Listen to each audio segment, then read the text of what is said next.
বরগুনা সরকারি polytechnic institute প্রতিষ্ঠিত হওয়ার পর আজকে প্রথম ইসলামী ছাত্র শিবিরের আয়োজনে নবীন বরণ অনুষ্ঠিত হয়েছে। আজ পলিটেকনিক ইনস্টিটিউটের হলরুমে ইসলামী ছাত্র শিবির নবীন বরণ এবং ক্যারিয়ার গাইডলাইন শীর্ষক অনুষ্ঠানের আয়োজন করে। অনুষ্ঠানে ছাত্র শিবিরের কেন্দ্রীয় কমিটি নেতৃবৃন্দ উপস্থিত ছিলেন। পলিটেকনিক ইনস্টিটিউট প্রতিষ্ঠিত হওয়ার পর এটি ছাত্র শিবিরের প্রথম কোনো আয়োজন। অনুষ্ঠানে শিক্ষার্থী, শিক্ষক সহ জেলা এবং উপজেলার ছাত্র শিবির কর্মীরা উপস্থিত ছিলেন। আয়োজকরা বলেন, স্বৈরাচার পতনের পর তারা স্বাধীন বাংলাদেশে শিবিরের নৈতিকতা ও আদর্শ সম্পর্কে সাধারণ শিক্ষার্থীদের উদ্বুদ্ধ করেছেন এবং শিক্ষার্থীদের মাঝ থেকেও ব্যাপকভাবে সাড়া পাচ্ছেন।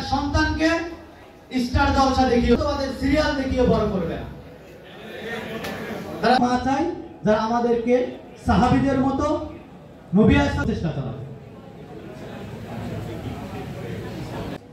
আমাদের মা বোনেরা টেকনাফ থেকে তেতুলিয়া, রূপসা থেকে পাথুরিয়া, রাস্তায় তাকে কেউ ইফতিজিং করবে না, তার ভর কষ্ট করে জীবন যাপন করতে হতো।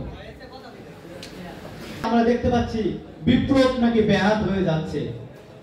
শিক্ষার যে পরিবেশ এখন রয়েছে এই